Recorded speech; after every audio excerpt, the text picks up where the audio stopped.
ক্লাসে আমরা database chapter নিয়ে আলোচনা করব। ডাটাবেস আমাদের যে আইসিটি পাঠ্য বই, সেই আইসিটি পাঠ্য বইয়ের সর্বশেষ অধ্যায় ডাটাবেস। এই ডাটাবেস অধ্যায়টা আমাদের অন্য সকল অধ্যায়ের মতোই গুরুত্বপূর্ণ। তো এই গুরুত্বপূর্ণ অধ্যায়টা আমরা আজকের ক্লাসে আলোচনা করব বিশ্ববিদ্যালয় উপযোগী আকারে, অর্থাৎ আমাদের সামনে বলতে খুব সামনেই যে আমাদের বিশ্ববিদ্যালয় ভর্তি পরীক্ষা, সেই বিশ্ববিদ্যালয় ভর্তি পরীক্ষার জন্য আমরা শেষ সময় অধ্যায়টাকে কীভাবে দেখব, কোন টপিকগুলোর উপর গুরুত্ব দিব এবং টপিকগুলোর ইনফরমেশনগুলো কীভাবে সহজে মনে রাখবো, এই সকল বিষয় নিয়ে আমরা আজকের ক্লাসে আলোচনা করব। ক্লাসে মূলত তোমরা এখানে বোর্ডে দেখতেই পাচ্ছ, আমি আগে থেকেই কিছু টপিক উল্লেখ করে রাখছি। মোটামুটি আমাদের বিশ্ববিদ্যালয় ভর্তি পরীক্ষার জন্য এই টপিকগুলো আমাদের অবশ্যই একটু দেখে যেতে হবে। আরও যে টপিকগুলো আছে সেগুলো আমরা অবশ্যই পড়ে নেব, তবে এই টপিকগুলোতে যে তথ্যগুলো আছে বা আজকের ক্লাসে তোমাদেরকে যে তথ্যগুলো এই টপিকগুলো থেকে দেয়া হবে, সেই টপিকগুলো অবশ্যই তোমাকে ভালোভাবে মনে রাখতে হবে এবং অনুশীলন করে পরীক্ষায় যাইতে হবে। তো আমরা একটা করে টপিকগুলো নিব এবং এই টপিকগুলোর অন্তর্গত যে বিষয়গুলো আমাদের জানতে হবে, শিখতে হবে এবং মনে রাখতে হবে, সেই বিষয়গুলো নিয়ে আমরা ক্লাসে আলোচনা করব। তো তোমরা যদি শুরুতেই যে টপিকটা আমি এখানে উল্লেখ করে রাখছি সেটা এখানে কি দেখো, ডেটা। তো ডেটাবেস অধ্যায়ের যে ইম্পর্টেন্ট টপিক বা যেটা দিয়ে আমরা শুরু করতে পারি সেটার নামই হচ্ছে কি, ডেটা। তো এই ডেটা সম্বন্ধে যদি আমরা জানতে চাই, তাহলে ডেটা মূলত হচ্ছে কোনো একটা ফ্যাক্ট বা ঘটনা। ডেটা মূলত কি, ডেটা মূলত হচ্ছে কোনো একটা ফ্যাক্ট বা ঘটনা। দেখো, এই বিষয়গুলোকে আমরা বিশ্লেষণ আকারে অনেকভাবে পড়তে পারি, অনেকভাবে মনে রাখতে পারি, আরও সহজে আমরা অনেক উদাহরণ বা অনেক আলোচনার মাধ্যমে মনে রাখতে পারি বা বুঝতে পারি। কিন্তু আজকের ক্লাসে আমি এত আলোচনা বা এত যে কনসেপচুয়াল বিষয় সেদিকে যাব না। মোটামুটি তোমাদের বিশ্ববিদ্যালয়ে ভর্তি পরীক্ষার জন্য যে টপিকগুলো মনে রাখা প্রয়োজন, যে শব্দগুলো জানা প্রয়োজন এবং যেভাবে সহজে আমরা শেষ সময় এটাকে প্রস্তুতি নিতে পারি, সেই বিষয়গুলো নিয়ে আলোচনা করব। আমি কি বলতেছি, ডেটা হচ্ছে কোনো একটা ফ্যাক্ট বা ঘটনা। মূল কথা, তুমি তোমার চারপাশে যা কিছু দেখতেছো সবই একটা ডেটা। তো ডেটা হচ্ছে কি, ডেটা মূলত কোনো একটা ফ্যাক্ট বা ঘটনা যেটা সাধারণত অগোছালোভাবে থাকে, অগোছালোভাবে থাকে।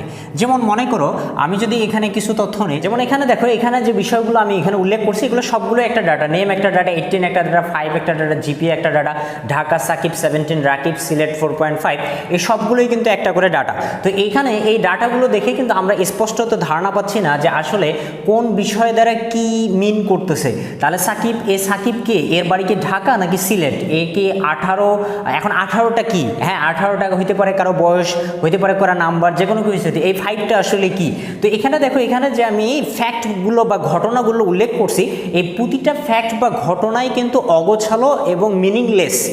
অগোছালো এবং মিনিংলেস। কেন মিনিংলেস? কারণ এই সাকিব দ্বারা আমি বুঝতে পারতেছি না যে সাকিবের বাসা ঢাকায় নাকি সিলেটে, সে কি 18 না 17। এখন 18 কি 17 কি, এটা কি কারো বয়স নাকি কারো প্রাপ্ত নম্বর নাকি কি, এগুলো কিন্তু কোনো কিছু বোঝা যাচ্ছে না। তাহলে ডেটা বিষয়টা মূলত হচ্ছে যে সাজানো ও অর্থবোধক নয় এমন কিছু ফ্যাক্ট বা ঘটনাকে কি বলা হয়, ডাটা বলা হয়। তাহলে ডাটা সম্বন্ধে আমরা কি লিখে নিতে পারি, তোমাদের একটু যদি আমি নোট করে দেই, তাহলে ডাটা সম্বন্ধে তুমি মনে রাখতে পারো যে সাজানো ও অর্থবোধক নয় এমন কিছু ফ্যাক্ট বা ঘটনাকে ডেটা বলে থাকে। এমন কিছু ফ্যাক্ট বা ঘটনাকে আমরা কি বলে থাকি, ডেটা বলে থাকি। ঠিক আছে, এই টপিকগুলো আমরা আলোচনা করবো, এগুলাকে আমরা আলাদা করে নিলাম। তাহলে ডেটা মূলত কি, ডেটা মূলত হচ্ছে সাজানো ও অর্থবোধক নয় এমন কিছু ফ্যাক্ট বা ঘটনাকে আমরা ডাটা বলবো। যেমন এখানে উল্লেখিত প্রতিটা ফ্যাক্ট বা ঘটনাই হচ্ছে এক একটা করে ডাটা, কারণ এগুলো সাজানো নয় এবং অর্থবোধকও নয়। তাহলে তোমরা নিশ্চয়ই বুঝতে পারছো যে সাজানো ও অর্থবোধক নয় এমন কিছু ফ্যাক্ট বা ঘটনাকে কি বলা হয়, ডেটা বলা হয়। তো এই ডেটা বা ডাটা, আচ্ছা এখানে দেখো, এখানে একটু কনফিউশন আছে, যেহেতু পুরো অধ্যায়টাতে আমরা ডেটা ডাটা এই বিষয়গুলো বলবো। তো ডেটা বলতেও যা বুঝাবে, ডাটা বলতেও তাই বুঝাবে। তুমি চাইলে অধ্যায়টার নাম ডাটাবেস বলতে পারো, আবার চাইলে ডেটাবেসও বলতে পারো। ডেটাবেস দুটাই একই। আমাদের মুখে যখন যেটা আসবে বা যখন যেটা সুইটেবল মনে হবে আমরা সেটাই উচ্চারণ করবো। তোমরা একটু বুঝে নিবা, ডেটা, ডাটা, ডাটাবেস, ডেটাবেস এগুলো একই ধরনের কথা। ঠিক আছে, তো এই যে ডাটা শব্দটা, এই ডাটা শব্দটা হচ্ছে ডটাম নামে একটা শব্দ আছে, সেই ডটাম বা ডেটাম শব্দের বহুবচন। ডেটাম অর্থ হচ্ছে তথ্যের উপাদান। ডেটাম অর্থ কি, ডেটাম মানে হচ্ছে তথ্যের উপাদান, তথ্যের উপাদান। তাহলে ডাটা শব্দটি কোন শব্দের বহুবচন, ডাটা শব্দটি ডটাম বা ডেটাম শব্দের বহুবচন। এটাও কিন্তু তোমাদেরকে মনে রাখতে হবে, এটা কিন্তু এমসিকিউ এর জন্য একটু ইম্পর্টেন্ট, যে ডাটা শব্দটি নিচের কোন শব্দের বহুবচন। তো তোমাকে বলতে হবে ডটাম বা ডেটাম শব্দের বহুবচন, যার অর্থ হচ্ছে তথ্যের উপাদান। তাহলে ডেটা সম্বন্ধে আমরা কি জানলাম, যে সাজানো ও অর্থবোধক নয় এমন কিছু ফ্যাক্ট বা ঘটনাকে কি বলা হয়, ডাটা বলা হয়। ডাটাগুলো ডাটা শব্দটি ডটাম শব্দের বহুবচন, যার অর্থ হচ্ছে তথ্যের উপাদান। উপাদান। আচ্ছা, এখন আমরা জানবো হচ্ছে ইনফরমেশন বা তথ্য মানে কি। এখন আমরা ডেটা সম্বন্ধে জানলাম, এখন আমরা ইনফরমেশন বা তথ্য সম্বন্ধে জানবো। ইনফরমেশন বলতে কীরকম? ইনফরমেশন মানে হচ্ছে এই যে আমি এখানে ডেটাগুলো উল্লেখ করছি, এই ডেটাগুলো যদি আমরা এখন প্রক্রিয়াকরণ করি বা যদি সাজায় নেই, তাহলে যে বিষয়টা পাওয়া যাবে সেটাকেই বলা হচ্ছে ইনফরমেশন বা তথ্য।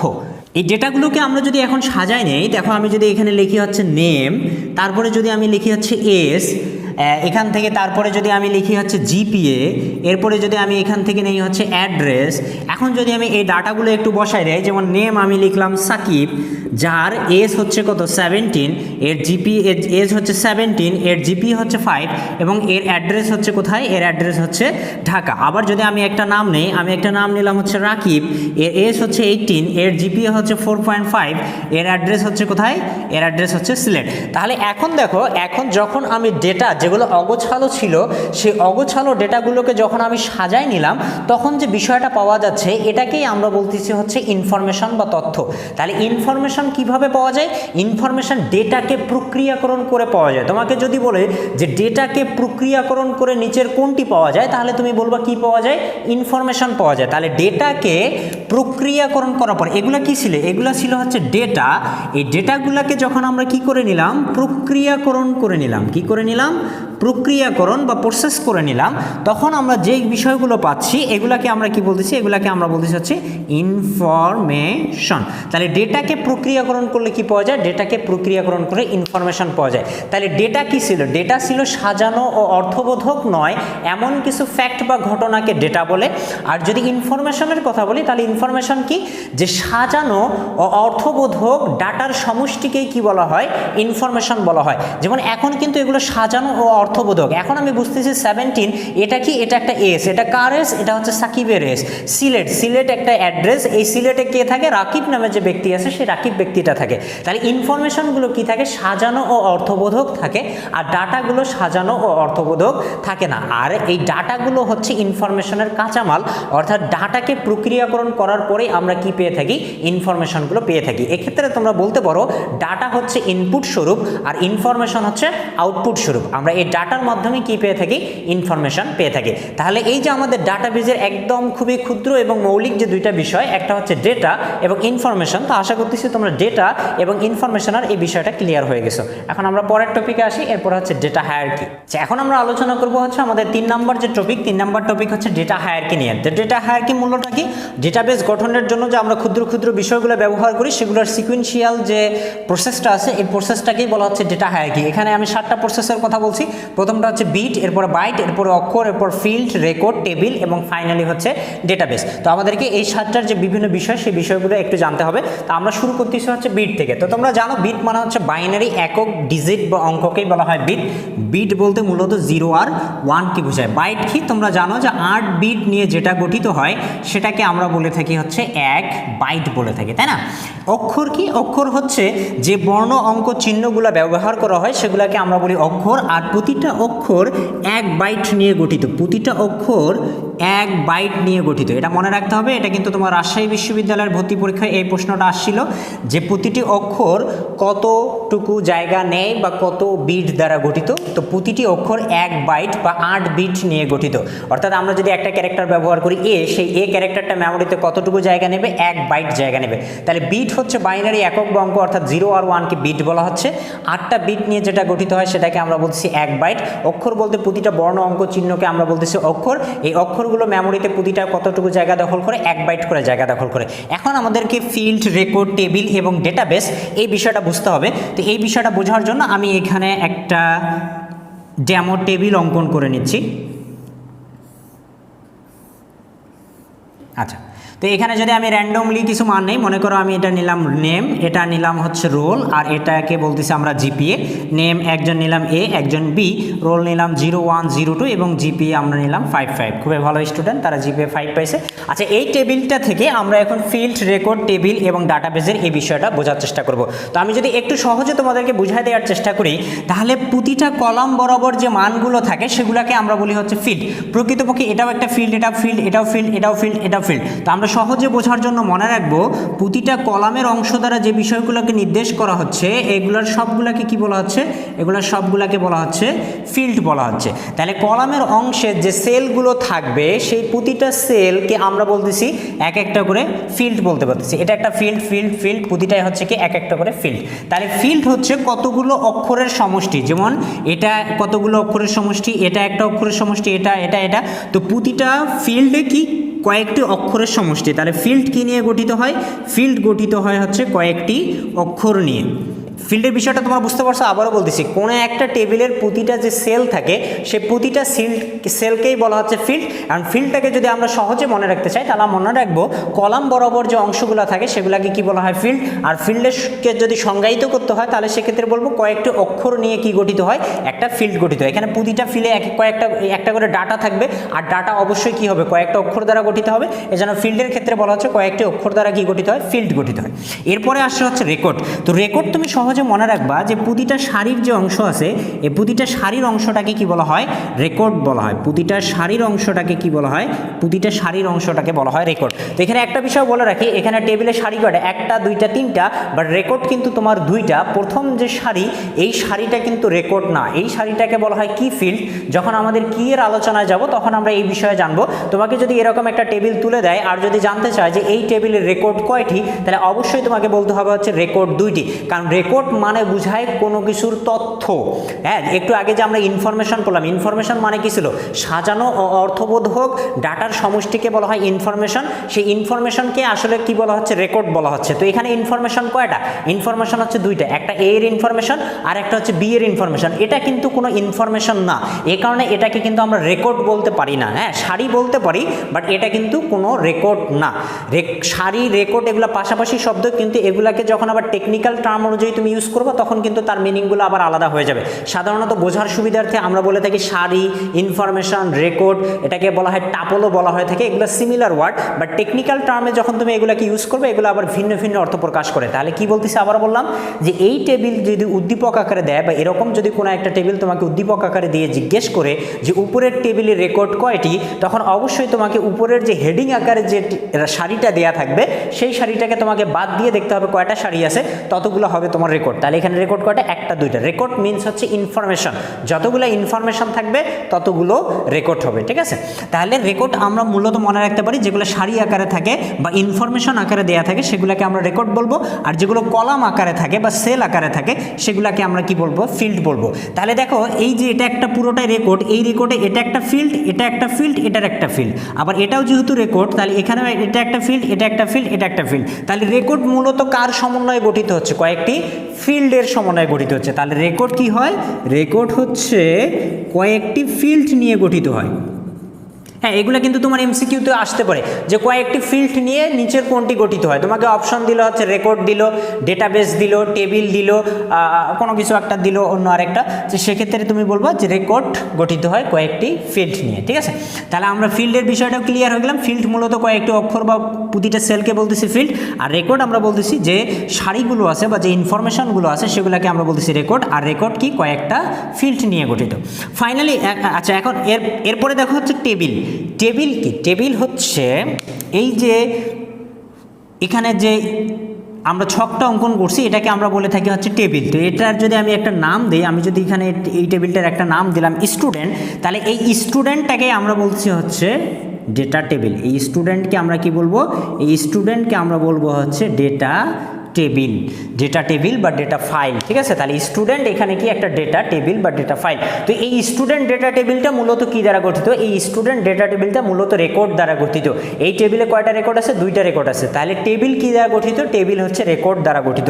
তাহলে টেবিল কিভাবে গঠিত হয়, টেবিল গঠিত হয় এই যে কয়েকটি রেকর্ড নিয়ে হচ্ছে টেবিল গঠিত হয়। তাহলে ফিল্ড গঠিত হচ্ছে কয়েকটি অক্ষর নিয়ে, রেকর্ড গঠিত হচ্ছে কয়েকটি ফিল্ড নিয়ে, টেবিল গঠিত হচ্ছে কয়েকটি রেকর্ড নিয়ে। এখন ডেটাবেস কিভাবে গঠিত হবে, ডেটাবেস গঠিত হবে একাধিক টেবিল নিয়ে। ডেটাবেস কিভাবে গঠিত হবে, ডেটাবেস গঠিত হবে একাধিক টেবিল নিয়ে। এই যে এখানে একটা টেবিল মনে করো আছে স্টুডেন্ট, আমি যদি এখানে আরও একটা টেবিল অঙ্কন করি যেখানে হচ্ছে কোনো একটা প্রতিষ্ঠানের টিচারদের ইনফরমেশন থাকবে, আমি যদি আরও একটা টেবিল অঙ্কন করি যেখানে ওই প্রতিষ্ঠানের যে এমপ্লয়ি আছে সেই এমপ্লয়ীদের ইনফরমেশন থাকবে, তাহলে এই স্টুডেন্ট একটা ডেটা টেবিল, এমপ্লয়ি একটা ডেটা টেবিল, টিচার একটা ডেটা টেবিল, এই তিনটা ডেটা টেবিলের সমন্বয়ে যেটা গঠিত হবে সেটাকেই বলা হচ্ছে ডেটাবেস। তাহলে ডেটাবেস কী দ্বারা গঠিত? ডেটাবেস হচ্ছে একাধিক টেবিল দ্বারা গঠিত। তবে ডেটাবেস গঠনের জন্য যে টেবিলগুলো তুমি ব্যবহার করবা সেগুলো অবশ্যই পারস্পরিক সম্পর্কযুক্ত হবে। যেমন স্টুডেন্ট, টিচার, এমপ্লয়ি এগুলো কিন্তু পারস্পর সম্পর্কযুক্ত ডেটা টেবিল। তুমি কিন্তু টিচারদের এখানে কোনো খেলোয়াড়দের নিয়ে কোনো ডেটা টেবিল করতে পারবে না, বা আদার্স কোনো ইনফরমেশন দ্বারা কিন্তু তুমি এখানে ডেটা টেবিল যুক্ত করতে পারবে না, কারণ স্টুডেন্ট আর খেলোয়াড় এই দুইটা কিন্তু আবার একসাথে সম্পর্কযুক্ত না। টিচার এবং খেলোয়াড় এটা কিন্তু একসাথে সম্পর্কযুক্ত না। হ্যাঁ, তুমি কোচ এবং খেলোয়াড় এবং ম্যানেজমেন্ট যে টিম আছে এদের নিয়ে তুমি একটা ডেটাবেস গঠন করতে পারো, কারণ এগুলো পারস্পরিক সম্পর্কযুক্ত। তাহলে যে ডেটা টেবিলগুলো দ্বারা ডেটাবেস গঠন করবা অবশ্যই সেই ডেটা টেবিলগুলো কী হইতে হবে? পারস্পরিক সম্পর্কযুক্ত হইতে হবে। তাহলে পুরো বিষয়টা আমি যদি আরও একবার তোমাদেরকে বলি, দেখো বিট হচ্ছে মূলত 0 আর 1, বাইট হচ্ছে 8 বিট দ্বারা 1 বাইট গঠিত হয়, অক্ষর মানে হচ্ছে 1 বাইট নিয়ে একটা অক্ষর গঠিত হয়, আর অক্ষর বলতে মূলত বর্ণ অঙ্ক চিহ্নগুলোকে বোঝায়। কয়েকটি অক্ষর নিয়ে কি গঠিত হয়? ফিল্ড গঠিত হয়। কয়েকটা ফিল্ড নিয়ে কি গঠিত হয়? রেকর্ড গঠিত হয়। কয়েকটি রেকর্ড নিয়ে কি গঠিত হয়? টেবিল গঠিত হয়। আর এরকম কয়েকটি পারস্পরিক সম্পর্কযুক্ত টেবিল নিয়ে কি গঠিত হয়? ডেটাবেস গঠিত হয়। তো এই ডেটা হায়ারার্কির সিকোয়েন্সটা তোমাদেরকে মনে রাখতে হবে, কারণ তোমাকে এরকম কোশ্চেনও দিতে পারে যে নিচের কোনটি ডেটা হায়ারার্কির সঠিক অনুক্রম, অর্থাৎ পরপর কিভাবে বিষয়গুলো পাওয়া যাবে, সেক্ষেত্রে এই সিকোয়েন্সটা তোমাকে মনে রাখতে হবে। এটাই হচ্ছে সঠিক অনুক্রম। প্রথমে বিট আসবে, তারপর বাইট, এরপরে অক্ষর, এরপরে ফিল্ড, তারপর রেকর্ড, এরপরে টেবিল, তারপরে হচ্ছে ডেটাবেস। এটা তোমাকে সিকুয়েন্সিয়ালি মনে রাখতে হবে, এটা কিন্তু উলট পালট করা যাবে না। তোমার কাছে যদি সঠিক অনুক্রম, অনুক্রম মানে কি, কোনটার পর কোনটা হবে, এটা যদি তোমার কাছে জানতে চায় তাহলে এই সিকোয়েন্স অনুযায়ী যেটা সঠিক হবে তোমাকে কিন্তু সেটা অ্যান্সার করতে হবে। তাহলে এই ছিল আমাদের মোটামুটি ডেটা হায়ারার্কির বিষয়। এখান থেকে আমরা কি জানলাম? ফিল্ড জানলাম, রেকর্ড জানলাম, টেবিল জানলাম এবং ডাটাবেস জানলাম। ফিল্ডকে আরও কিছু নাম দ্বারা প্রকাশ করে, যেমন ফিল্ডকে বলা হয় হচ্ছে ডেটা আইটেম, হ্যাঁ, বা ডেটা উপাদানও বলা হয়ে থাকে। রেকর্ডকে বলা হয় হচ্ছে তোমার সারি বলতে পারি আমরা, বা রো বলতে পারি। এরপরে হচ্ছে টাপল বলা হয়, অথবা এটাকে তুমি ইনফরমেশনও বলতে পারো, কারণ প্রতিটা ইনফরমেশন কার মধ্যে থাকে? একটা করে সারির মধ্যে থাকে, তাই না? আর টেবিলকে আমরা কি বলতে পারি? টেবিলকে, আচ্ছা এখানে আরেকটা এর নাম আছে, এর নাম হচ্ছে এন্টিটি। প্রতিটা সারিকে বা রেকর্ডকে আমরা কি বলতে পারি? এন্টিটিও বলতে পারি। টেবিলকে আমরা বলতে পারি ডেটা ফাইল, হ্যাঁ, বা শুধু ফাইলও বলতে পারো। ফাইল আর টেবিল কিন্তু একই কথা, ঠিক আছে? আচ্ছা, এরপরে এটাকে আমরা বলতে পারি হচ্ছে এন্টিটি সেট। তাহলে রেকর্ডকে আমরা কি বলতেছি? সারি বলতেছি, টাপল বলতেছি, ইনফরমেশন বলতেছি, অথবা এন্টিটি বলতেছি। টেবিলকে আমরা বলতেছি ডেটা ফাইল বা এন্টিটি সেট। তো যদি তোমাকে রেকর্ড না বলে যে এন্টিটি, তাহলে তুমি বুঝবা যে আমাকে রেকর্ড বলতেছে বা সারিকে বোঝাচ্ছে। আবার যদি এন্টিটি সেট বলে তাহলে আমরা সেক্ষেত্রে কাকে বুঝবো? টেবিলকে বুঝবো। তো এই নামগুলো আমাদেরকে একটু মনে রাখতে হবে। আর ফিল্ডকে কী বলা হয়? ফিল্ডকে ডেটা আইটেম বা ডেটা উপাদান, এগুলো নাম দ্বারাও প্রকাশ করা হয়। তো ডেটা হায়ারার্কির আমরা পুরো বিষয়টা ক্লিয়ার করে নিলাম। এখন আমরা আসবো হচ্ছে ডেটাবেস নিয়ে আলোচনায়। আচ্ছা, তো এখন আমরা আলোচনা করব ডেটাবেস নিয়ে। তো একটু আগেও আমরা ডেটাবেসের সংজ্ঞায় জানলাম যে পারস্পরিক সম্পর্কযুক্ত কয়েকটি টেবিল বা ফাইল দ্বারা যেটা গঠিত হয় সেটাকে বলা হচ্ছে ডেটাবেস। এখন যদি ডেটাবেসকে আমরা শব্দের অনুসারে জানতে চাই তাহলে সেক্ষেত্রে ডেটাবেসকে ভাঙলে আমরা দুইটা অংশ পাই। একটা পাই হচ্ছে আমরা ডাটা, আর একটা অংশ পাই আমরা হচ্ছে বেস। যেখানে আমরা শুরুতেই জানে নিছি যে ডাটা মানে কি? ডাটা মানে হচ্ছে তথ্য বা উপাদান, তাই না? আর বেস মানে হচ্ছে ঘাঁটি বা সমাবেশ। বেস মানে হচ্ছে ঘাঁটি বা সমাবেশ। তাহলে ডাটাবেসের শাব্দিক অর্থটা যদি আমরা বুঝতে চাই তাহলে ডাটাবেস মানে হচ্ছে তথ্যের ঘাঁটি বা সমাবেশ। আচ্ছা, এখন আমরা জানবো হচ্ছে ডিবিএমএস সম্বন্ধে। তো ডিবিএমএস এর পুনরূপ কি? ডিবিএমএস এর পুনরূপ হচ্ছে ডিবিতে হচ্ছে ডেটাবেস, এমতে হচ্ছে ম্যানেজমেন্ট, এসতে হচ্ছে সিস্টেম। সহজ কথায় বলে ডিবিএমএস মূলত বোঝায় কি? একটা সফটওয়্যারকে বোঝায় যার মাধ্যমে ডেটাবেস তৈরি, নিয়ন্ত্রণ, প্রক্রিয়াকরণ, আপডেট,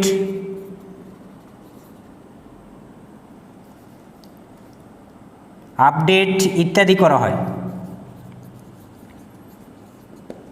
তাহলে সহজ ভাষায় যদি বলি তাহলে ডিবিএমএস মানে হচ্ছে ডেটাবেস ম্যানেজমেন্ট সিস্টেম, যেটা মূলত একটা সফটওয়্যার বা প্রোগ্রামকে বোঝায় যার মাধ্যমে আমরা ডেটাবেস তৈরি, নিয়ন্ত্রণ, প্রক্রিয়াকরণ, আপডেট বা তথ্য সংযোজন করে থাকি। হ্যাঁ, যেমন আমরা কিন্তু প্রোগ্রাম লেখার জন্য একটা সফটওয়্যার ব্যবহার করি, HTML এ আমরা ওয়েব পেজ তৈরি করার জন্য একটা সফটওয়্যার ব্যবহার করি। তো এখানেও যে তুমি একটা ডাটাবেস তৈরি করবা, সেই ডাটাবেস তৈরি করার জন্য বা এই ডাটাবেসটাকে নিয়ন্ত্রণ করার জন্য তোমার কি প্রয়োজন? একটা প্রোগ্রাম বা সফটওয়্যারের প্রয়োজন। এই প্রোগ্রাম বা সফটওয়্যারের যে সিস্টেম, এটাকেই বলা হচ্ছে ডেটাবেস ম্যানেজমেন্ট সিস্টেম, অর্থাৎ যে সিস্টেমের মাধ্যমে আমরা ডেটাবেস তৈরি, নিয়ন্ত্রণ, প্রক্রিয়াকরণ, আপডেট ইত্যাদি করে থাকি, সেটাকেই বলা হচ্ছে ডিবিএমএস বা ডাটাবেস ম্যানেজমেন্ট সিস্টেম। এগুলো হচ্ছে আমাদের ডিবিএমএস, অর্থাৎ এগুলো ব্যবহার করে আমরা কোনো একটা ডেটাবেস তৈরি, নিয়ন্ত্রণ, প্রক্রিয়াকরণ, আপডেট বা তথ্য সংযোজন করে থাকি। এই কয়েকটা তোমাদেরকে মনে রাখতে হবে। এদের মধ্যে আমাদের বেশিরভাগ সময় অপশনে দেওয়া থাকে এগুলোই, মাইক্রোসফট এক্সেস, তারপর হচ্ছে ওরাকল, ভিজুয়াল ফক্স প্রো, এই কয়েকটাই আমাদের অপশনে বেশি দেওয়া থাকে। তো তোমরা এখানে মাত্র কয়টা আছে? 1 2 3 4 5 6টা, এই 6টা তোমরা মনে রাখবা। Microsoft Access, Oracle, visual Fox pro, MySQL, Microsoft SQL server, IBM DB2। হ্যাঁ, IBM এর পুনরূপ কি? IBM এর পুনরূপ হচ্ছে ইন্টারন্যাশনাল বিজনেস মেশিন, তাই না? IBM DB2 এটা হচ্ছে একটা ডিবিএমএস সফটওয়্যার বা প্রোগ্রাম। তো ডিবিএমএস মূলত কি? ডিবিএস মানে হচ্ছে ডাটাবেস ম্যানেজমেন্ট সফটওয়্যার, যেটা ব্যবহার করে আমরা ডাটাবেস নিয়ন্ত্রণ, প্রক্রিয়াকরণ বা আপডেট করে থাকি। এখন আমরা দেখবো হচ্ছে RDBMS। ডিবিএমএস মানে তোমরা কি শিখলা? ডিবিএমএস মানে হচ্ছে ডাটাবেস ম্যানেজমেন্ট সিস্টেম। এখন RDBMS মানে কি? তে এখানে বোঝাচ্ছে রিলেশনাল, তে কি? রিলেশনাল। আর ডিবিএমএস মানে তোমরা জানিয়ে নিছো যে ডাটাবেস ম্যানেজমেন্ট সিস্টেম। তাহলে RDBMS মানে কি? RDBMS মানে হচ্ছে রিলেশনাল ডেটাবেস ম্যানেজমেন্ট সিস্টেম। এই RDBMS মানে হচ্ছে যখন আমরা সম্পর্কযুক্ত কয়েকটা টেবিলের মধ্যে আমরা তথ্যগুলোকে সংযোজন, প্রক্রিয়াকরণ বা নিয়ন্ত্রণ করি, তখন সেই ইনভায়রনমেন্টটাকে বা সেই প্রোগ্রামটাকে আমরা বলতেছি হচ্ছে RDBMS বা রিলেশনাল ডেটাবেস ম্যানেজমেন্ট সিস্টেম। এই রিলেশনাল ডেটাবেস ম্যানেজমেন্ট সিস্টেমের প্রবর্তক হচ্ছে EF কোড, EF কোড, ঠিক আছে? Doctor Edgar F code. হ্যাঁ, এটাকে বলা হয় এডগার এফ কোড, আর সংক্ষেপে লেখা হয় EF কোড বা কোড। এক এক বইয়ে এক একভাবে দেয়া আছে বাংলা উচ্চারণ। কড বলে, কেউ কোড বলে, কোনো বইয়ে কড লেখা আছে, কোনো বইয়ে কোড লেখা আছে। তো RDBMS এটার প্রবর্তক হচ্ছে EF কোড বা কোড, অর্থাৎ এডগার এফ কোড। আর RDBMS মানে কি? RDBMS মানে হচ্ছে রিলেশনাল ডেটাবেস ম্যানেজমেন্ট সিস্টেম। তাহলে ডিবিএমএস মানে ডেটাবেস ম্যানেজমেন্ট সিস্টেম, আর RDBMS মানে হচ্ছে রিলেশনাল ডেটাবেস ম্যানেজমেন্ট সিস্টেম। তোমাকে অনেক সময় প্রশ্নে এরকম বলে যে নিচের কোনটি ডিবিএমএস, আবার নিচের কোনটি RDBMS। তো ডিবিএমএস বললেও আমরা একটু আগে যে সফটওয়্যার বা প্রোগ্রামগুলোর কথা জানলাম সেগুলোই হবে।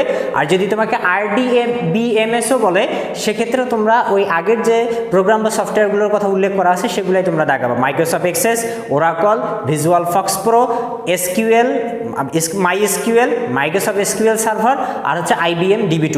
এগুলোকে ডিবিএমএসও বলা হয়, RDBMSও বলা হয়। তোমার অপশনে ডিবিএমএস বললেও তুমি এগুলোর মধ্যে যেটা সেটা দেখাবা, আবার যদি RDBMS বলে তারপরেও এগুলোর মধ্যেই অপশনে যেটা থাকবে সেটাই তোমাকে দেখাইতে হবে। তো আমরা RDBMS শিখে গেলাম, এখন আমরা শিখবো হচ্ছে কি শিখবো, তাই না? তো এই কি সেই কি না, এই কি হচ্ছে কি। তো কি বলতে বোঝাচ্ছে? যে ফিল্ডের উপর ভিত্তি করে আমরা কোনো একটা টেবিলের ডেটাগুলোকে ইউনিক বা পৃথকভাবে খুঁজে পাই, সেই ফিল্ডটাকেই বলা হচ্ছে কি ফিল্ড বা কি, তাই না? যেমন আমি যদি এখানে একটা টেবিল অঙ্কন করি, এবং সেই টেবিলের যদি আমি ফিল্ডগুলোর নাম দেই, আমরা যদি একটা ফিল্ডের নাম দেই নেম, আর একটা ফিল্ডের নাম দিলাম হচ্ছে আমরা রোল, আর একটা ফিল্ডের নাম দিলাম হচ্ছে আমরা GPA, এবং এই টেবিলের মধ্যে আমরা কিছু র্যান্ডম ইনফরমেশন মনে করে এখানে দেয়া আছে। তো ডেটাবেস কিন্তু দুইটা একটা সারি নিয়ে গঠিত হয় না।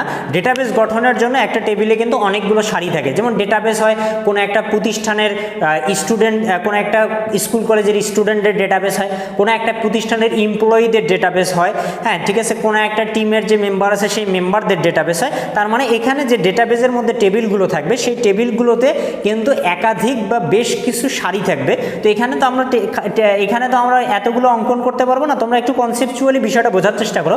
মনে করো এটা আমাদের স্টুডেন্ট, মনে করো তোমরা অনলাইনে যারা ক্লাস করতেছো, আমার অনলাইন কোর্সে যারা পড়াশোনা করে বা যারা তোমরা অনলাইনে ক্লাস করো মনে করো তাদের নিয়ে আমি একটা ডেটাবেস বা ডেটা টেবিল তৈরি করতে চাচ্ছি, তাহলে ধরে নাও যে এখানে আমার স্টুডেন্ট সংখ্যা কতজন, 500+ জন, আমি 500 জন ধরে নিলাম। তো এই যে একটা টেবিল, এই টেবিলের এখানে 500টা রেকর্ড আছে যেখানে তোমাদের 500 জনের ইনফরমেশনগুলো যুক্ত করা আছে, তোমাদের নাম, তোমাদের রোল এবং তোমাদের জিপিএ। এখন বলো দেখি এই ডেটা টেবিলের মধ্য থেকে যদি তোমাদের এই 500 জনের মধ্যে আমি যে কোনো একজনকে খুঁজে পেতে চাই, তাহলে কোন ফিল্ডের উপর ভিত্তি করে আমি সেই পার্সনটাকে ইউনিকভাবে খুঁজে পাবো? আমি কি নেম এই ফিল্ডের উপর ভিত্তি করে তোমাদেরকে ইউনিকভাবে খুঁজে পাবো? অবশ্যই পাবো না, কারণ তোমরা এখানে যে 500 জন শিক্ষার্থী আমার ক্লাস করতেছো, সেই 500 জনের এটা খুবই পসিবিলিটি আছে যে একই নামে একাধিক জন আসো তোমরা, অর্থাৎ মিম নামে কিন্তু একের অধিক জন থাকতে পারে, এক্ষেত্রে ছেলেও থাকতে পারে মেয়েও থাকতে পারে, আবার এক মেয়ে ছেলে যাই হোক মিম নামে কিন্তু একাধিক জন থাকতে পারে, তারপরে সাকিব নামে একাধিক জন থাকতে পারে, রাকিব নামে একাধিক জন থাকতে পারে। তাহলে আমি যদি মিম নামে কাউকে খুঁজে পেতে চাই, তাহলে নামের উপর ভিত্তি করে আমি কিন্তু এক্স্যাক্ট বা সঠিকভাবে তাকে খুঁজে পাবো না, কারণ মিম নামে একাধিক ব্যক্তি বা একাধিক রেকর্ড এই 500 জনের মধ্যে কিন্তু থাকতে পারে। এখন যদি আমি জিপিএতে আসি, তো এটাতে খুবই ইম্পসিবল একটা বিষয় যে জিপিএর উপর বেস করে আমরা কাউকে ইন্ডিভিজুয়াল বা ইউনিকভাবে খুঁজে পাবো, কারণ একই জিপিএ একাধিক স্টুডেন্টের কিন্তু হইতে পারে এবং এটা হওয়াটাই খুবই স্বাভাবিক, তাই না? তো আমি যদি জানতে চাই যে জিপিএ 5 কার আছে, তাহলে জিপিএ 5 কিন্তু কেবলমাত্র একজনের আসবে না, এটা খুবই পসিবিলিটি আছে যে অনেক কয়েকজনের আসবে। আচ্ছা, এখন যদি আমি তোমাদের রোলের উপর বেস করে খুঁজতে চাই, তো এই বিষয়টা কিন্তু খুবই স্পষ্ট যে রোল কোনো একটা শ্রেণীর বা কোনো একটা জায়গার একটা ব্যক্তির একটাই থাকে, অর্থাৎ রোল বলো বা সিরিয়াল নাম্বার বলো বা আইডি বলো, আইডি নাম্বার, রোল নাম্বার, এগুলো কোনো একটা প্রতিষ্ঠানের কোনো একটা ব্যক্তির একটাই থাকে, অর্থাৎ রোলগুলো সাধারণত কি হয়ে থাকে, ইউনিক হয়ে থাকে। এখন আমি যদি এখানে খুঁজে পেতে চাই যে এমন একজন স্টুডেন্টকে আমি খুঁজতেছি যে যার রোল কত 10, তাহলে এই 10 রোলের ব্যক্তি বা 10 রোলের রেকর্ড এই টেবিলে কিন্তু কেবলমাত্র একটাই থাকবে, 10 রোলের কিন্তু একাধিক রেকর্ড এখানে থাকবে না। তাহলে কি ফিল্ডটা মূলত কি ফিল্ডটা মূলত হচ্ছে যে ফিল্ডের উপর ভিত্তি করে আমরা ডেটাবেজের রেকর্ডগুলোকে ইউনিকভাবে বা পৃথকভাবে খুঁজে পাই, সেইটাকেই বলা হচ্ছে কি ফিল্ড বা কি। তো এখানে আমরা কোন ফিল্ডের উপর ভিত্তি করে ডেটাগুলোকে ইউনিকভাবে খুঁজে পাচ্ছি, রোল, তো এই রোলটাকেই এখানে বলা হবে হচ্ছে কি ফিল্ড, রোল নামটাকেই বলা হচ্ছে এখানে কি ফিল্ড। তাহলে কি ফিল্ড জিনিসটা কি, যে ফিল্ডের উপর ভিত্তি করে ডেটাবেজের রেকর্ডগুলোকে আমরা কি করতে পারি, ইউনিকভাবে খুঁজে পেতে পারি, সেই ফিল্ডগুলোকেই বলা হচ্ছে কি ফিল্ড। আমরা কি বা কি ফিল্ড সম্বন্ধে জানলাম। তো এই কি বা কি ফিল্ডগুলো 3 ধরনের বা 3ভাবে ব্যবহার করা হয়। এই কি বা কি ফিল্ডগুলো হচ্ছে 3 ধরনের, একটাকে আমরা বলি হচ্ছে প্রাইমারি কি, একটাকে বলা হয় কম্পোজিট কি বা কম্পোজিট প্রাইমারি কিও বলা হয় এটাকে, আর একটাকে বলা হয় হচ্ছে ফরেন কি, আরেকটাকে কি বলি আমরা, ফরেন কি বলে থাকি। তো প্রাইমারি কি বিষয়টা কি, তো প্রাইমারি কি এর বিষয়টা খুবই ইজি, যে কোনো একটা ডেটা টেবিলের কেবলমাত্র একটা ফিল্ডের উপর ভিত্তি করে যদি আমরা ডেটাবেজের রেকর্ডগুলোকে ইউনিক বা পৃথকভাবে খুঁজে পাই, তখন সেই ফিল্ডটাকেই বলবো আমরা প্রাইমারি কি। কি বললাম, কোনো একটা ডেটা টেবিলের কেবলমাত্র একটা ফিল্ডের উপর ভিত্তি করেই যদি আমরা ওই টেবিলের রেকর্ডগুলোকে ইউনিক বা পৃথকভাবে খুঁজে পাই, তখন সেই কি ফিল্ডটাকে বা সেই কিটাকেই আমরা বলবো হচ্ছে প্রাইমারি কি। যেমন এই কনসেপ্টটা আমরা এর আগেও নিলাম, এই ডেটা টেবিলে এটা যদি একটি স্টুডেন্ট নামে ডেটা টেবিল হয়, তো এই স্টুডেন্ট ডেটা টেবিলের নেমের উপর ভিত্তি করে কিন্তু আমরা ইউনিকভাবে রেকর্ডগুলো খুঁজে পাবো না, জিপিএর উপর ভিত্তি করেও কিন্তু আমরা এই রেকর্ডগুলোকে ইউনিকভাবে খুঁজে পাবো না। আমরা কার মাধ্যমে পাবো, রোলের মাধ্যমে। এবং কয়টা ফিল্ডের মাধ্যমে আমরা ইউনিকভাবে খুঁজে পাচ্ছি, কেবলমাত্র একটা ফিল্ডের মাধ্যমে। তো সেক্ষেত্রে এই ফিল্ডটাকে আমরা বলবো হচ্ছে প্রাইমারি কি। প্রাইমারি কিকে আমরা সংক্ষেপে এখানে লিখলাম হচ্ছে পিকে, তাই না? পিতে হচ্ছে প্রাইমারি, কিতে হচ্ছে কে, পিকে। তাহলে প্রাইমারি কি মূলত কি, প্রাইমারি কি হচ্ছে কোনো একটা ডেটা টেবিলের কেবলমাত্র একটা ফিল্ডের উপর ভিত্তি করেই যদি ওই টেবিলের রেকর্ডগুলোকে পৃথকভাবে আলাদা করা যায় বা শনাক্ত করা যায়, তখন সেই কি ফিল্ডটাকেই বলবো আমরা হচ্ছে প্রাইমারি কি। তাহলে প্রাইমারি কি এর মাধ্যমে আমরা কোনো একটা ডেটা টেবিলের রেকর্ডগুলোকে পৃথক বা ইউনিকভাবে খুঁজে পেতে পারি। এখন আসা হচ্ছে কম্পোজিট কি বা কম্পোজিট প্রাইমারি কি, বিষয়টা কীরকম। তো অনেক সময় দেখা যায় যে একটা কি ফিল্ডের উপর ভিত্তি করে তুমি ডেটাবেজের রেকর্ডগুলোকে আলাদা করতে পারতেছো না। যেমন মনে করো আমি যদি এখানে আর একটা বিষয় এখানে যুক্ত করে দেই, যদিও এই টেবিলগুলো আলাদাভাবে অঙ্কন করে বোঝানোটাই বেটার, কিন্তু সেক্ষেত্রে তোমাদের টিউটোরিয়ালটা অনেক লং হয়ে যাবে, এজন্য আমি একটাতেই বোঝানোর চেষ্টা করতেছি, তোমরা একটু মনোযোগ দিলেই কিন্তু বিষয়টা বুঝতে পারবা। যেমন আমি যদি এখানে একবার একটা সেকশন যুক্ত করে দেই, যেমন এটা দিলাম এ সেকশন, প্রথম 2 জন এ সেকশন, এর পরের 2 জন আমি এখানে আরেকটা রেকর্ড যুক্ত করে নিলাম, এর পরের 2 জন হচ্ছে বি সেকশনের। হ্যাঁ, তোমাদের কিন্তু সেকশন থাকেই, তাই না? প্রতিটা ক্লাসেরই কিন্তু সেকশন থাকে, এ সেকশন, বি সেকশন, বা আমি ধরলাম এগুলো হচ্ছে আর্টস আর এগুলো হচ্ছে বিজনেস স্টাডিজ যে গ্রুপ আছে তাদের স্টুডেন্ট, এই দুইজন হচ্ছে আর্টসের স্টুডেন্ট, এই দুইজন বিজনেস স্টাডিজের স্টুডেন্ট অ্যাডমিশন ব্যাচের বা কলেজ শাখার। তো সেক্ষেত্রে দেখো আর্টসের যে সেকশন আছে সেই সেকশনে কিন্তু এক রোলের একজন স্টুডেন্ট আছে, একজন আছে 2 রোলের স্টুডেন্ট। বিজনেস স্টাডিজ যে গ্রুপ আছে সেখানেও কিন্তু কি 1 রোলের একজন স্টুডেন্ট আছে এবং 2 রোলের কি আছে একজন স্টুডেন্ট আছে। তাহলে দেখো তো এবার কি তুমি শুধুমাত্র রোল এই ফিল্ডের উপর ভিত্তি করে এখানকার রেকর্ডগুলো কি তুমি আলাদাভাবে খুঁজে পাবা বা শনাক্ত করতে পারবা? অবশ্যই পারবো না।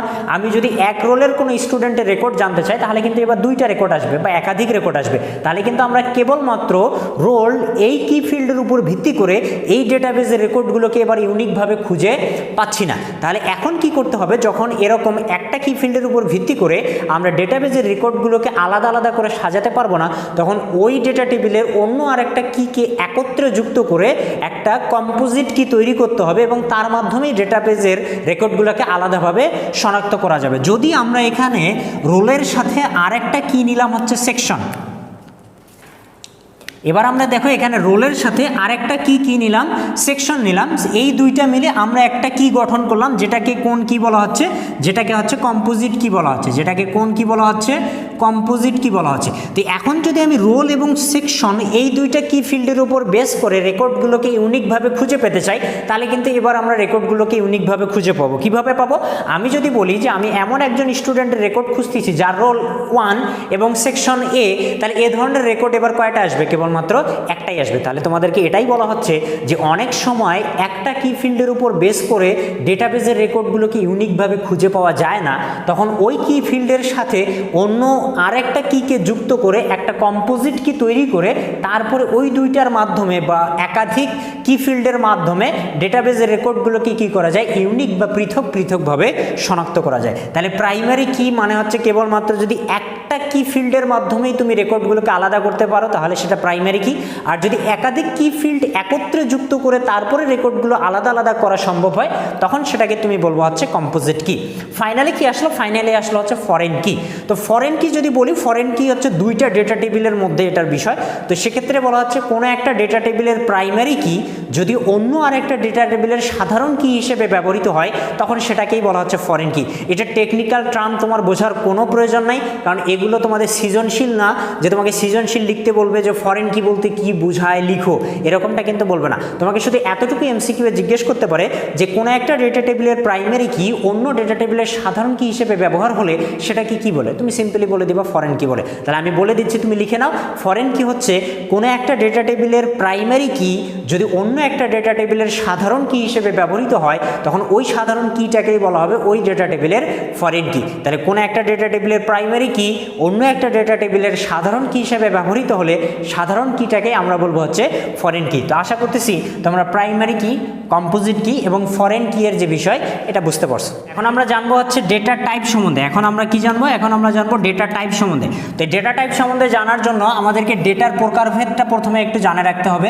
তো ডেটা প্রধানত 3 ভাগে বিভক্ত করা হয়। ডেটা 3 ভাগে বিভক্ত করা হয়। একটাকে আমরা বলি হচ্ছে নিউমেরিক ডেটা, একটাকে আমরা বলি হচ্ছে নন নিউমেরিক ডেটা, আর একটাকে আমরা বলি হচ্ছে বুলিয়ান ডেটা। নিউমেরিক ডেটা আবার 2 ধরনের, একটাকে বলা হয় ইন্টিজার ডেটা, আরেকটাকে বলা হয় ফ্লোট বা ভগ্নাংশ ডাটা, তাই না? নন নিউমেরিক ডাটা হচ্ছে 3 ধরনের, একটাকে বলা হয় ক্যারেক্টার, একটাকে আমরা বলতেছি হচ্ছে স্ট্রিং, আরেকটাকে বলা হয় অবজেক্ট। বুলিয়ান ডাটা 2টা, একটা হচ্ছে সত্য বা ট্রু আর একটা হচ্ছে মিথ্যা বা ফলস। তো দেখো ডেটা টাইপ বোঝার জন্য তোমাকে প্রথমে ডাটার প্রকারভেদটা একটু জানতে হবে। তো কি বলতেছি, ডাটা প্রধানত 3 ধরনের বা 3 ভাবে ব্যবহার করে, একটা নিউমেরিক, একটা নন নিউমেরিক আর একটা হচ্ছে বুলিয়ান। নিউমেরিকগুলো আবার 2 ধরনের, একটা ইন্টিজার একটা ভগ্নাংশ। নন নিউমেরিকগুলো 3টা, একটা ক্যারেক্টার একটা স্ট্রিং আর একটা হচ্ছে অবজেক্ট। বুলিয়ান ডেটা 2টা, একটা সত্য মিথ্যা। তো আমরা এগুলো একটু সহজে বোঝার চেষ্টা করি। তো নিউমেরিক মানে সংখ্যা দ্বারা যে ডাটাগুলো ব্যবহার করা হয় সেগুলোকেই বলা হয় নিউমেরিক ডাটা। যেমন সংখ্যা আমরা কি 0 থেকে 9 পর্যন্ত যেগুলো ব্যবহার করি সেগুলোকে বলা হয় নিউমেরিক নিউমেরিক ডাটা। এই নিউমেরিক ডাটাগুলো আমরা দুইভাবে ব্যবহার করতে পারি। ইন্টিজার, ইন্টিজার মানে কি? ইন্টিজার মানে পূর্ণ সংখ্যার মান, আর ভগ্নাংশ মানে দশমিক বা ভগ্নাংশ যুক্ত মান। যেমন 25 এটা একটা ইন্টিজার মান, কিন্তু 25.75 এটা হচ্ছে কত? ভগ্নাংশ মান। কিন্তু ইন্টিজার এবং ভগ্নাংশ দুটাই কোন ধরনের value? Numeric value. Non numeric মানে যেগুলো সংখ্যা দ্বারা প্রকাশ করা হয় না সেগুলোকে আমরা বলতেছি হচ্ছে নন নিউমেরিক। যেমন নন নিউমেরিক ডাটা হচ্ছে তোমার এই যে ইংরেজি যে অ্যালফাবেটিক ক্যারেক্টারগুলো আছে, ইংরেজি যে অ্যালফাবেটিক ক্যারেক্টারগুলো আছে, এছাড়াও যে চিহ্নগুলো আছে যেমন স্টার, হ্যাশ, পার্সেন্টেজ চিহ্ন, ডলার চিহ্ন, হ্যাঁ, এগুলোকে আমরা কি বলতেছি? নন নিউমেরিক ডাটা বলতেছি। অর্থাৎ সংখ্যা বাদে যে ডাটাগুলো সেগুলোকে বলা হচ্ছে নন নিউমেরিক। এই নন নিউমেরিক ডাটাগুলো তিনভাবে ব্যবহার করে। ক্যারেক্টার, ক্যারেক্টার মানে কোনো একটা বর্ণ অঙ্ক চিহ্ন, যেমন এ একটা ক্যারেক্টার। আবার যদি আমি লিখি হচ্ছে এই যে ছোট হাতের এটাও একটা ক্যারেক্টার, স্টার এটাও একটা কি ক্যারেক্টার, এটা হচ্ছে স্পেশাল ক্যারেক্টার বা বিশেষ চিহ্ন। স্ট্রিং, স্ট্রিং মানে তোমাদের প্রোগ্রামিং অধ্যায়েও পড়াইছিলাম। স্ট্রিং কি? স্ট্রিং হচ্ছে একাধিক ক্যারেক্টার। স্ট্রিং কি? স্ট্রিং হচ্ছে একাধিক ক্যারেক্টার। স্ট্রিং কি? স্ট্রিং হচ্ছে একাধিক ক্যারেক্টার। অর্থাৎ যখন আমরা কয়েকটা ক্যারেক্টার একসাথে করে লিখবো তখন সেই ডাটাটাকে বলা হবে স্ট্রিং ডাটা। যেমন আমি যদি লিখি আইসিটি, তাহলে আইসিটি কি? একটা স্ট্রিং ডাটা। আমি যদি লিখি আবু, আবু কি? একটা স্ট্রিং ডাটা। আমি যদি লিখি সার্স, তাহলে সার কি? একটা স্ট্রিং ডাটা। তাহলে স্ট্রিং মানে হচ্ছে কয়েকটা ক্যারেক্টার যদি একসাথে ব্যবহার করে কোনো ডাটা আকারে প্রকাশ করা হয় তখন সেটাকে আমরা বলবো স্ট্রিং। আর অবজেক্ট, অবজেক্ট মানে হচ্ছে তোমার যে অবজেক্ট ডাটা বলতে কি? অবজেক্ট ডাটা বলতে যে তোমার যে ফাইলগুলো আছে, যে ফাইলগুলো আমরা ব্যবহার করি, যেমন অডিও, তারপরে হচ্ছে ভিডিও, হ্যাঁ, এরপরে হচ্ছে ইমেজ, এরপরে গ্রাফ বা চার্ট, এই ধরনের যে ডাটাগুলো, এই ডাটাগুলোকে কি বলা হয়? অবজেক্ট ডাটা বলা হয়। তাহলে অবজেক্ট ডাটা বলতে আমরা বুঝবো অডিও, ভিডিও, ইমেজ, গ্রাফ বা চার্ট, অর্থাৎ মাল্টিমিডিয়া জাতীয় যে ডাটাগুলো, সেই ডাটাগুলোকে কি বলা হচ্ছে? অবজেক্ট ডাটা বলা হচ্ছে। মাল্টিমিডিয়া রিলেটেড যে ডাটা, সেই ডাটাগুলোকে কি বলা হচ্ছে? অবজেক্ট ডাটা বলা হচ্ছে। তাহলে অবজেক্ট ডাটা কোনগুলো? Audio file, video file, image, graph, chart, এ ধরনের যদি কোনো আমরা ডাটা ব্যবহার করে থাকি সেগুলোকে আমরা বলবো হচ্ছে অবজেক্ট ডাটা। তাহলে ডাটার এই প্রকারভেদটা বুঝতে পারলে আমরা এখন ডাটা টাইপ সম্বন্ধে জানতে পারবো। বিভিন্ন ধরনের ডেটা টাইপ আছে। ডেটা টাইপ মূলত হচ্ছে ডেটার ধরন। তো আমরা একটা একটা করে সেগুলো জানি। তো প্রথমে আমরা জানবো হচ্ছে নিউমেরিক ডেটা। প্রথমে আমরা জানবো কি? Numeric data. তো এটা যদি আমরা এখানে একটা টেবিলের মাধ্যমে জানার চেষ্টা করি বা বোঝার চেষ্টা করি তাহলে কিন্তু বিষয়টা আমাদের পক্ষে বুঝতে সহজ হবে। তো আমি এখানে একটা ডেটা টেবিল তৈরি করলাম যেখানে আমি বিভিন্ন ফিল্ড নিলাম। আচ্ছা দেখো, আমরা এখানে একটা টেবিল অঙ্কন করছি। এই টেবিলে আমরা কিছু ফিল্ড নিলাম, roll, name, date of birth, payment, picture, mobile, এখানে কিছু রেকর্ড আছে, আমরা রেকর্ডগুলো নিলাম না। এই ফিল্ডগুলো বুঝলেই আমরা ডেটা টাইপের বিষয়টা আসলে বুঝতে পারবো। তো প্রথম ডেটা টাইপ হিসেবে আমরা এখানে কি নিলাম? নিউমেরিক। তো নিউমেরিক ডেটা কখন হবে? যদি কোনো একটা ফিল্ডের ভ্যালুগুলো কেবলমাত্র সংখ্যা দ্বারা প্রকাশ করা হয় তখন সেটাকেই বলা হবে হচ্ছে নিউমেরিক ডেটা। তো তোমাকে এই টেবিলের মধ্যে বলো দেখি নিউমেরিক ফিল্ডের ডেটা টাইপ কোনগুলো হবে? এখানে যে রোল ফিল্ডটা আছে এই ফিল্ডের ডেটা টাইপ আমরা কি ব্যবহার করতে পারি? নিউমেরিক ব্যবহার করতে পারি। কেন? কারণ এই রোল ফিল্ডের ভ্যালুগুলো কেবলমাত্র কি দ্বারা প্রকাশ করা হয়? সংখ্যা দ্বারা প্রকাশ করা হবে। আবার এখানে যে মোবাইল যেটা আছে এটাকেও আমরা কোন ডেটা টাইপ দ্বারা প্রকাশ করতে পারি? নিউমেরিক ডেটা টাইপ দ্বারা প্রকাশ করতে পারি। কারণ মোবাইল ফিল্ডের ভ্যালুগুলো কেবলমাত্রই কি দ্বারা প্রকাশ করা হবে? সংখ্যা দ্বারা প্রকাশ করা হবে, অন্য কোনো কিছু কিন্তু এখানে ব্যবহার করা যাবে না। তাহলে নিউমেরিক ডেটা টাইপটা আমরা কখন ব্যবহার করব?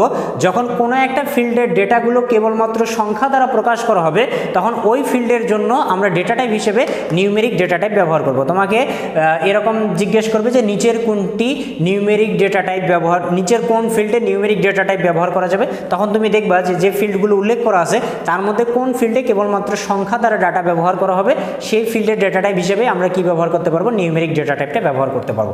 তো নিউমেরিক ডেটা টাইপ ব্যবহার হয়ে গেলে এখন আমরা জানবো হচ্ছে টেক্সট ডেটা টাইপ।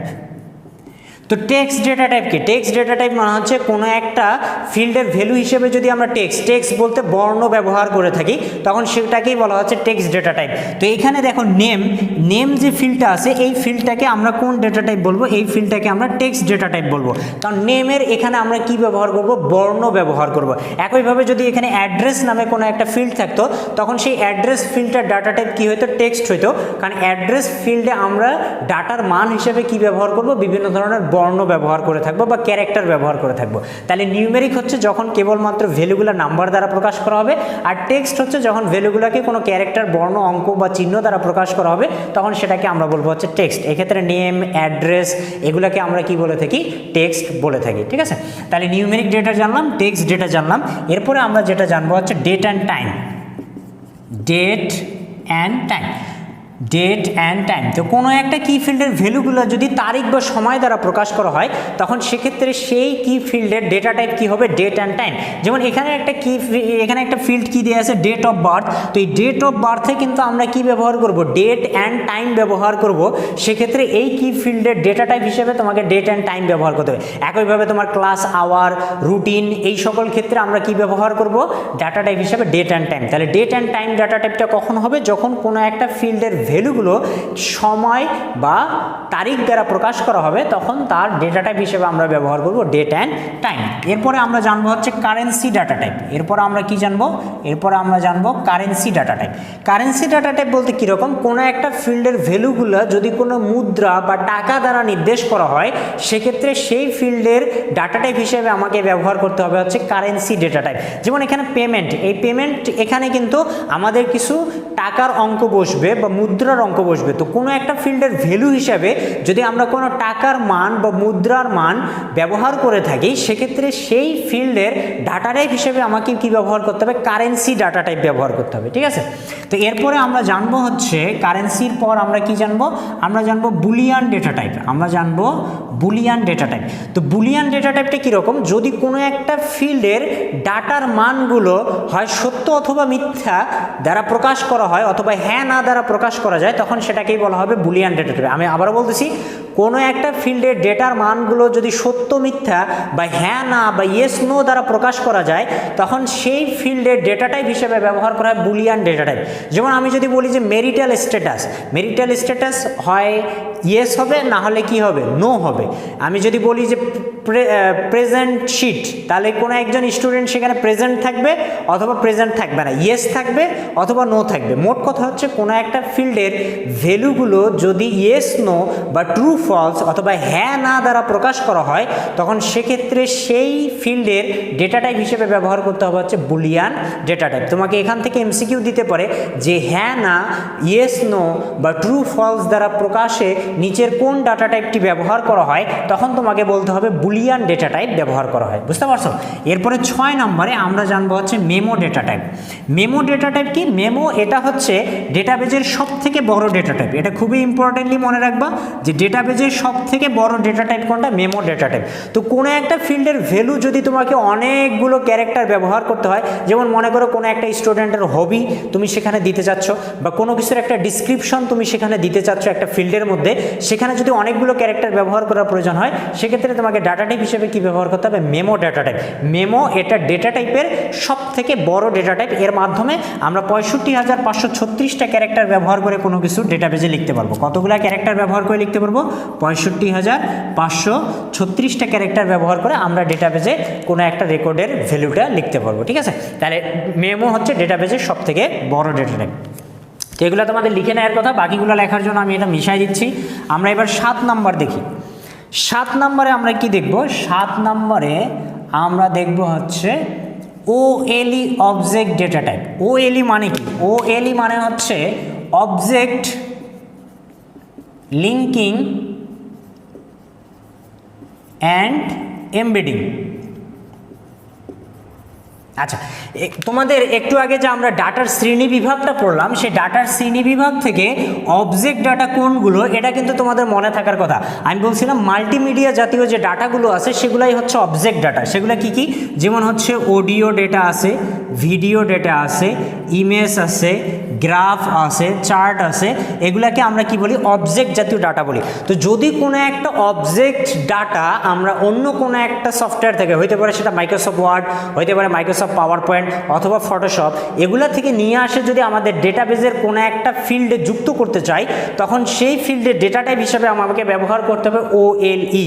তাহলে OLE এই ডেটা টাইপটা কখন ব্যবহার করতে হবে, যখন আমরা অন্য কোনো একটা software Microsoft Word, Microsoft Excel, PowerPoint বা ফটোশপ থেকে যখন আমরা কোনো একটা picture, image, audio, video, graph, chart এগুলো নিয়ে আসে আমাদের ডেটাবেজের কোনো একটা ফিল্ডে আমরা যুক্ত করতে চাই বা যুক্ত করার প্রয়োজন হবে তখন সেই ফিল্ডের ডেটা টাইপ হিসেবে কি দিতে হবে, OLE।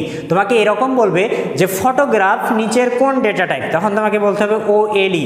ইমেজ নিচের কোন ডেটা টাইপ, তখন তোমাকে বলতে হবে OLE ডেটা টাইপ। অথবা তোমাকে বলবে নিচের কোনটি অবজেক্ট ডেটা, তখন তোমাকে বলতে হবে audio video image graph chart এগুলোর মধ্যে যেটা থাকবে সেটা। তাহলে অবজেক্ট ডাটা কোনগুলো? মাল্টিমিডিয়া রিলেটেড যে ডাটাগুলো আছে সেগুলো হচ্ছে অবজেক্ট ডাটা। আর এই অবজেক্ট ডাটা যদি আমরা কোনো একটা ফিল্ডে ব্যবহার করে থাকি, সেই ফিল্ডের ডেটা টাইপ হিসেবে অবশ্যই কি ব্যবহার করতে হবে? OLE ব্যবহার করতে হবে। আচ্ছা, এরপরে আমরা ডাটা টাইপ হিসেবে জানবো যে হাইপারলিঙ্ক ডেটা টাইপটা কি। তো OLE কি জানছো? OLE মানে হচ্ছে কোনো একটা অডিও ভিডিও ইমেজ বা অবজেক্ট রিলেটেড যে ডাটাগুলো আছে সেগুলো যদি আমরা কোনো একটা ফিল্ডে যুক্ত করতে চাই, সেক্ষেত্রে ডাটা টাইপ কী দিতে হবে? OLE দিতে হবে। আর হাইপারলিঙ্ক দিব আমরা যদি ফিল্ডের কোনো একটা ডাটার সাথে কোনো একটা ওয়েব পেজ বা ওয়েবসাইটের লিঙ্ক করতে চাই, ওয়েব পেজ বা ওয়েবসাইটের লিঙ্ক যুক্ত করতে চাই, তখন সেখানে আমাদেরকে ডেটা টাইপ হিসাবে কী ব্যবহার করতে হবে? হাইপারলিঙ্ক ব্যবহার করতে হবে। তাহলে এই দুইটার মধ্যে কিন্তু কনফিউজ করা যাবে না। OLE মানে হচ্ছে অবজেক্টের সাথে লিঙ্ক, অবজেক্ট বলতে image, audio, video, graph, chart এগুলোর সাথে লিঙ্ক। আর হাইপার লিঙ্ক হবে হচ্ছে কোনো একটা ওয়েব পেজ বা ওয়েবসাইটের সাথে লিঙ্ক। এটা কখনোই কনফিউজ করবো না যে অবজেক্টের সাথে লিঙ্ক হচ্ছে OLE আর ওয়েব পেজ বা ওয়েবসাইটের সাথে লিঙ্ক হচ্ছে হাইপার লিঙ্ক। তাহলে এই দুইটা আমাদের অবশ্যই একটু ভালোভাবে মনে রাখতে হবে। আর OLE এর পূর্ণরূপ কি? OLE এর পূর্ণরূপ হচ্ছে object linking and data. OLE এর পূর্ণরূপ হচ্ছে অবজেক্ট লিঙ্কিং অ্যান্ড এমবেডিং। তো ডেটা টাইপের এই বিষয়গুলো তোমরা মনে রাখবা। তোমাদের কখন নিউমেরিক হবে কোনটা, কার ক্ষেত্রে আমরা মেমো ব্যবহার করব, কখন বুলিয়ান ডেটা টাইপ ব্যবহার হবে, কখন OLE, কখন হাইপারলিঙ্ক, এগুলো থেকে তোমাদেরকে কিন্তু MCQ প্রশ্ন আকারে বেশ কিছু বিষয় জিজ্ঞেস করতে পারে। তো এরপরে আমরা বাকি বিষয়গুলো নিয়ে আলোচনা করব।